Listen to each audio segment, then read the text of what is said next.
rescued us from poverty, and somebody might have won the lotto. You wouldn't have cared. The only thing that mattered for a lot of screaming, steaming fans was that David was in town. Which David? Not David Letterman, not David Blaine, certainly not David Bowie or David Cook. You know the David I am talking about. Prodigious singer, talented songwriter, adorable teen idol, and of course one of the most popular finalists of American Idol, David Archuleta. Chico and Delamar were able to corner David for a rather extensive and exclusive interview. It was supposed to last only 10 minutes, but it ran for so much more, thankfully, allowing CND to ask him the top 10 questions you RX listeners want to ask David Archuleta. That is the centerpiece of tonight's David Archuleta special on Heard on Thursdays. But as an added treat, we are giving you David's hit songs from his 2 studio albums, David Archuleta and The Other Side of Down, now out in stores. And let's wrap things up with a track from his Christmas album, Christmas from the Heart. But let's start off with a single that launched your continuing love affair with David Archuleta, recording artist. It all started with Crush. American Idol album, David Archuleta. Heard on Thursdays, the David Archuleta special. Before we get to Chico and Delamar's exclusive interview of David last week, here's David to answer a few questions about his first album. Heard on Thursdays. RX 93.1. Hi David, what was it like working on your debut album? Working on this first album is really exciting, and I mean, I had no idea I'd be working on it this soon. I mean, I always dreamed about it, but I never thought it'd just come up while I was still 17 and stuff. I thought it'd be like, oh, maybe if I was lucky, it'd be like 26 or something like that. But it's been a lot of fun working on it, and I'm learning so much from doing this. What was your first single, Crush, about? My first single, Crush, is about having a crush on someone. I mean, I know the topic of having a crush, you know, sounds pretty immature, but actually the way the song talks about having a crush, it's like so relatable to anyone. I mean, it really talks about it in kind of a mature way, you know, more serious instead of like, I've got a crush on you, I hope you like me, because I like you. You know, it's kind of a sophisticated way of saying it. Who are the artists you would like to collaborate with? Some artists that I'd love to collaborate with are, to name a few, John Mayer and Sarah Bareilles. I would always bring them up, but you know, they're really people I really admire. And also Jason Mraz, I think would be such a cool guy. They're all about the music and, you know, being real with what they're saying and, you know, the way they do their music. You can tell it's really coming from within them. And also someone else I'd love to do something with is Natasha Bedingfield, just because she's been someone who's really influenced me as well. But who have influenced you?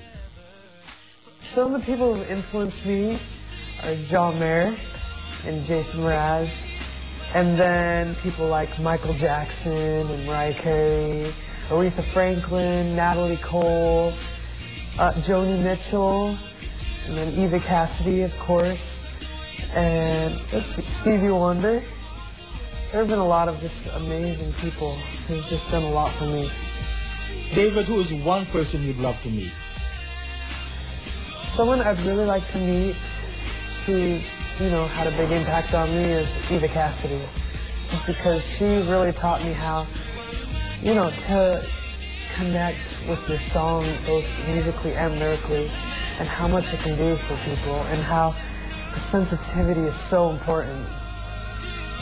What career would you pursue if you weren't a singer? If I wasn't doing music anymore and ended up not singing and stuff, I'd actually like to become an ENT doctor, ear, nose, throat doctor, and be able to help people out with those kinds of situations and issues with their throat and stuff, because I'd still be able to help people out kind of with singing and music. Just not doing it myself, but helping other people get through their issues and stuff that I've had problems with in the past, like, you know, vocal paralysis and whatever else I had. David, is it important for you to be a role model? I think it's really important to be a good role model for people, because you never know who's watching. I mean, you don't have to be in front of the camera on TV in front of millions all the time to be a role model. I mean, you could be walking down the street and doing something like who knows what, and people are watching you, even if you don't realize it. Where do you see yourself in 5 years? Well, I'd like to see myself doing music 5 years from now, but you never know. Well, I'm sure there's no doubt that I'll still be music. It's just a matter of doing it the way I'm doing it right now, which would be great. You know, that's what I'd love to do, just, you know, continue pursuing this as a career. But if not, then I'd probably be doing school along with the music. David, where is one place you'd love to visit, aside from the rest of the Philippines? A place I'd love to go to is Japan. I just think that place is so fascinating, and seeing it on TV and hearing about it is just so cool. I mean, the culture there has just been kept for so long, and just to see the way it is, and I know the people are different there, the way they act, and just, you know, their popular culture as well. It'd just be so cool to see what they're into. Here on Thursdays, David Archuleta. Coming up, Chico and Delamar's exclusive interview of David during his Manila stop last week for his album tour. Heard on Thursdays. Radio RX 93.1. Monster Radio RX 93.1, Chico and Delamar with David Archuleta. This is, I thought I was dreaming today, but no, I can see him in the flesh. So can we say, good morning, David? Oh, good morning. It's so weird actually saying, good morning, David. Oh, why? All right, so, Mr. Archuleta, given that we have a 10-minute limit, we are going to give you the top 10 questions you want David Archuleta to answer. Oh, okay. So, at number 10, we have a question from Leah Sassing and Cham Sangil. It's a two-pronged question. What do you think of the new judges of American Idol, and would you consider being a judge if asked? I think it'll be great to have the two new judges because they're both performers, and they kind of, since Paula had left, they didn't have someone who could really relate to the pressure and understanding of how it feels to have to be in front of all those people performing. It's really hard to explain that kind of pressure of all that attention, because the feeling of so much focus and attention on you is overwhelming. So it really affects your performance and stuff. And I think Jennifer Lopez and Steven Tyler will both really relate to that and understand that, or know kind of, oh, you could have maybe done a little better, or give good advice to the contestants. Performance-wise. Yeah. There you go.